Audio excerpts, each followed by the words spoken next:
Hello friends, हम कर रहे थे सेट्स। हमारा टॉपिक चल रहा था सेट्स। उसमें हम कुछ चीज़ें कर चुके हैं। इम्पोर्टेंट पॉइंट्स मैंने बताए थे लास्ट में, उससे आगे हम अब चल रहे हैं। उसमें क्या है देखते हैं। आज हमें करना है cardinal number of a set और order of a finite set. मतलब कार्डिनल नंबर आ जाए या ऑर्डर आ जाए, बताना हो कि इसका ऑर्डर क्या है, इसका कार्डिनल नंबर क्या है, तो सेम बात है। ठीक है, इसको दो तरीके से क्वेश्चन आ सकता है कि कार्डिनल नंबर बताओ या ऑर्डर बताओ। ठीक है, जैसे अब मैंने आपको बताया था, मान लो कोई भी सेट है, ये हमारे पास सेट है। हमने बताया 1 2 3 4 5। ठीक है, अब ये जो हमारा सेट है, इसमें कितने एलिमेंट हैं? 1 2 3 4 5, 5 एलिमेंट है। अगर 5 एलिमेंट है, उसी को हम क्या कहेंगे? ऑर्डर ऑफ अ सेट और cardinal number of a set. तो जैसे देखो, अब इसको कैसे डिनोट करते हैं? इसको डिनोट करने का वे क्या है? एन ऑफ ए, जो भी हमारा मतलब काउंट करने पे हमारे पास आएगा। ठीक है, तो इस वाले सेट का क्या होगा? एन ऑफ ए, मतलब ए की जगह यहाँ पे कुछ भी सेट हो सकता है, X Y Z, A to Z. मैंने बताया था ना कल कि इनको नोटेशन कैसे करते हैं। ठीक है, तो n of A, n of A में कितने एलिमेंट है? 1 2 3 4 5, 5 एलिमेंट है। यानी कि ये एन ऑफ ए क्या शो कर रहा है? कार्डिनल नंबर ऑफ सेट और ऑर्डर ऑफ नंबर सेट। इसमें एक मेन बात है कि ये ऑर्डर और जो कार्डिनल नंबर है, ये सिर्फ फाइनाइट सेट के आएंगे। और फाइनाइट आपको आगे पता चल जाएगा फाइनाइट कौन से सेट होते हैं। वैसे नाम से पता चल रहा है, जिसमें फाइनाइट नंबर हो, एलिमेंट हो, जिसको हम गिन सकते हो। ठीक है, जैसे 1 2 10 तक हमने काउंटिंग लिख दी, फर्स्ट 10 नेचुरल नंबर। ठीक है, तो हम इसको क्या कर सकते हैं? गिन सकते हैं ना। जिनको हम गिन सकते हैं उनको क्या कहते हैं? फाइनाइट। और उन्हीं सेट को हम क्या कह देंगे? Finite set. ठीक है, जिनके एलिमेंट को हम गिन सकते हो। तो ये तो बात होगी हमारी कार्डिनल नंबर की। ठीक है, अब आते हैं हम types of set. Types of set, इसमें हम फर्स्ट करेंगे एम्प्टी सेट। कौन सा करेंगे? Empty set.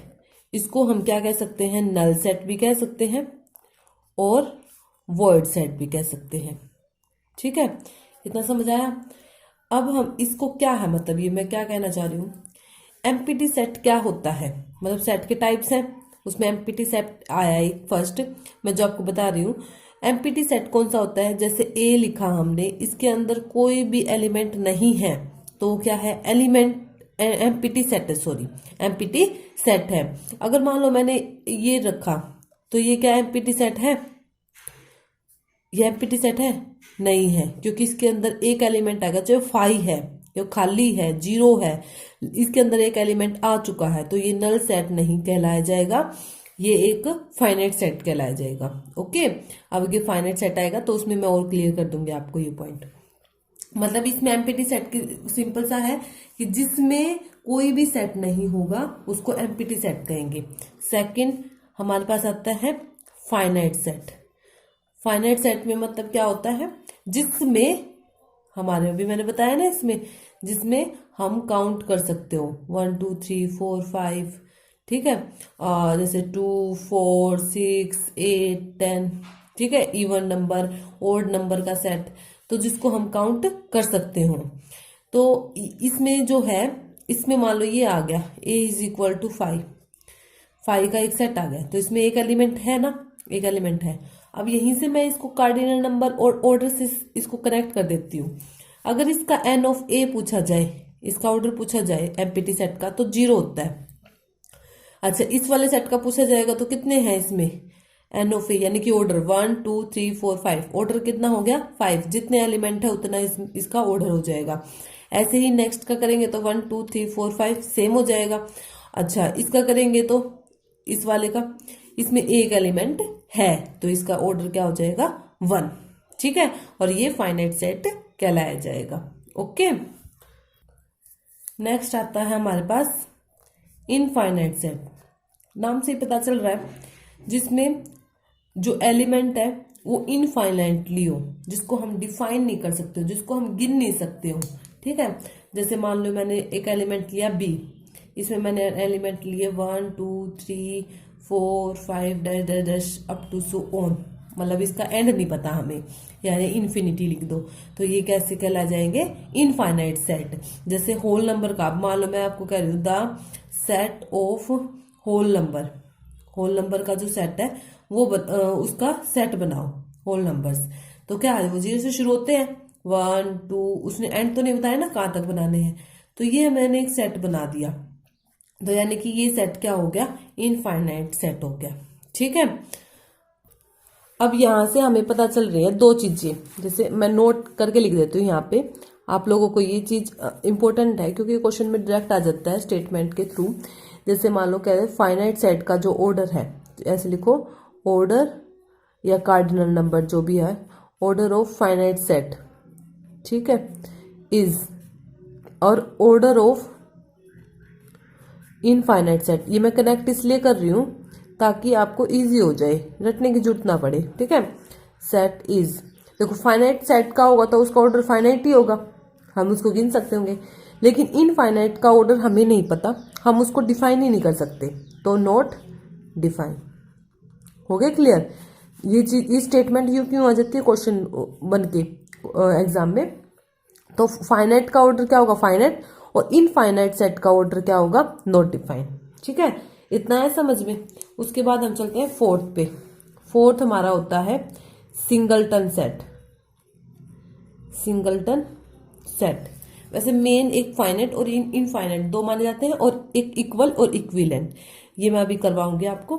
ठीक है, सिंगलटन सेट क्या होता है, जिसमें एक ही सेट होता है, कंटेनिंग या हैविंग ओनली वन एलिमेंट। आया ना समझ में, जिसमें सिर्फ एक ही एलिमेंट होता है। जैसे मैंने कहा कि एक सेट है, A is a set of x having x is an integer. ठीक है, एंड ये इंटीजर है, ये कहाँ से कहाँ तक होना चाहिए, यानी कि ये एक्स होना चाहिए 3 से छोटा और 1 से बड़ा। ठीक है, तो कैसे होएगा इसका, हमारे पास 3 से छोटा कौन सा है, 2, और 1 से बड़ा क्या है, 2, तो इसमें एक ही एलिमेंट आया, तो ये यानी कि सिंगलटन सेट है। ऐसी स्टेटमेंट आ जाएगी और आपसे पूछा जाएगा ये कौन सा सेट है। ठीक है, सिंगलटन सेट है, फाइनाइट सेट है, इनफाइनाइट सेट है, ऐसे हमारे पास स्टेटमेंट आएगी और पूछा भी जाएगा। ये वहां पे हम जब क्वेश्चन करते हैं तो मुश्किल लगता है। ठीक है, जैसे अब अभी मैंने बताया था ना, जो फाइव सेट है, फाइव हमारे पास क्या है, five is not null set, क्योंकि ये क्या हो जाता है, एक ब्रैकेट, हम कर्ली ब्रैकेट में इसको क्लोज कर देते हैं, तो ये एक सेट है, इसमें एक एलिमेंट है, सॉरी एक एलिमेंट है, इसको हम क्या कहेंगे, सिंगलटन सेट, फाइनाइट भी कहेंगे। ठीक है, सिंगलटन सेट, ये सिंगलटन सेट ऐसे मान लो कि फाइनाइट सेट में के अंडर ही आता है। ठीक है, नेक्स्ट देख, नेक्स्ट है हमारे पास fifth, equal set. Equal set, ठीक है, इक्वल सेट में क्या होता है, दो एलिमेंट है, इक्वल है तो हम किसी को दो चीज को लेके ही उसको इक्वल प्रूफ करते हैं ना, तो हमने दो सेट मान लिया, एक ए एक बी। ठीक है, अब इसके जो एलिमेंट है, मान लो मैंने करा 1 2 3 4 5, लेकिन बी में भी वैसे ही एलिमेंट होने चाहिए जो आगे पीछे हो जाए, जैसे 5 3 4 1 2। ये देखो इसमें जो एलिमेंट है, पहले तो इसके देखो 1 2 3 4 5, 1 2 3 4 5, दोनों में 5 है। अच्छा, इसके एलिमेंट क्या है, 1 2 5 है, 1 से लेके 5 तक है, इसमें भी 1 से लेके 5 तक होने चाहिए, 1 2 3 4 5 सेम एलिमेंट होने चाहिए, हमारे मैच होने चाहिए कि हाँ ये सारे एलिमेंट है ए के बी में, तो वो ए हाँ उसका क्या माना जाएगा, बी का इक्वल माना जाएगा, वो बी का इक्वल सेट माना जाएगा। यानी कि इससे हमें मिलता है कि इसका order n of A is equal to n of B is equal to कितने, इसमें 5 है ना, 5, दोनों के ऑर्डर इक्वल होंगे। अच्छा, इसका अगर हम उल्टा करें, जैसे मान लो मैं कहूं कि n of A is equal to n of B is equal to 4 है, क्या वो दोनों इक्वल होंगे, जरूरी तो नहीं है। मान लो मैंने मान लिया ए इज इक्वल टू 1 2 3 4 और बी को मान लिया मैंने ए बी सी डी। देखो इसके 4 एलिमेंट है, इसका एन ऑफ ए क्या है 4, इसमें 4 एलिमेंट है, इसका एन ऑफ बी क्या है 4, तो ये दोनों क्या हो गए, इक्वल हो गए ना। इसका ऑर्डर तो इक्वल हो गया, लेकिन ये एलिमेंट्स इक्वल है, तो ये एलिमेंट्स इक्वल नहीं है, तो ये सेट इक्वल नहीं होंगे, इसके ऑर्डर इक्वल है, तो ये जरूरी नहीं है। लेकिन हाँ, अगर सेट इक्वल है तो ऑर्डर पक्का इक्वल ही होगा। ठीक है, अब आते हैं इक्विवेलेंट सेट पे, वो यही है, वो मैं समझा देती हूँ अभी आपको। हमारा क्या है, 6th इक्विवेलेंट सेट, जो भी मैंने बताया ना बिल्कुल वही है, ये है हमारे पास। ठीक है, देखो मैंने एक सेट लिया 1 2 3 4, ठीक है, बी भी एक सेट लिया, ए बी सी डी, इसके जो एलिमेंट है वो इक्वल नहीं है, लेकिन इनका ऑर्डर क्या है, इक्वल है। अगर इनका ऑर्डर इक्वल है, इसके एलिमेंट 4 है, इसके एलिमेंट 4 है, तो वो इक्विवेलेंट कहा जाएगा, इसको ऐसे डिनोट करते हैं। ठीक है, सॉरी ये नहीं आएगा, कैसे आएगा, ए इक्विवेलेंट वी। ठीक है, इसको ऐसे डिनोट करते हैं। जो बात मैंने अभी बताई थी ना कि ऑर्डर होगा इक्वल, तो जरूरी नहीं है इक्वल है, ऑर्डर की बजाय वो क्वेश्चन दे देगा, जैसे मान लो इक्वल सेट्स है, equal sets are equivalent, equivalent set. ठीक है, जो इक्वल सेट हो, इक्विवेलेंट सेट होंगे, होंगे क्यों, इसमें भी 5 एलिमेंट है, इसमें भी 5 एलिमेंट है, तो इक्विवेलेंट होंगे, हमेशा होंगे। लेकिन इक्विवेलेंट सेट हमेशा नहीं होंगे, sets need not to be equal set. समझ आया इतना, इक्वल सेट। मैं क्या कहने की कोशिश कर रही हूँ, जैसे मैंने ऑर्डर का बताया ना, ऐसे ही क्वेश्चन आ जाएगा कि इक्विवेलेंट सेट हमेशा इक्वल सेट होते हैं, क्यों इक्वल तो नहीं हो सकते। चल मान लो हमने ए 1 2 3 4 ले लिया, ये ए बी सी डी ले लिया, ये इक्विवेलेंट तो है लेकिन इक्वल नहीं है, ये इक्विवेलेंट तो है लेकिन इक्वल नहीं है।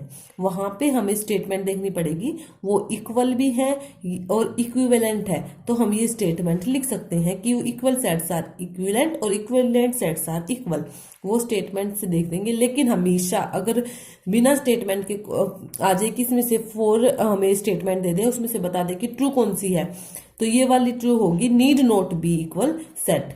ठीक है, या फॉल्स बता दे, equal equivalent set always equal set, नहीं हमेशा तो नहीं होते, कभी हो सकते कभी नहीं हो सकते।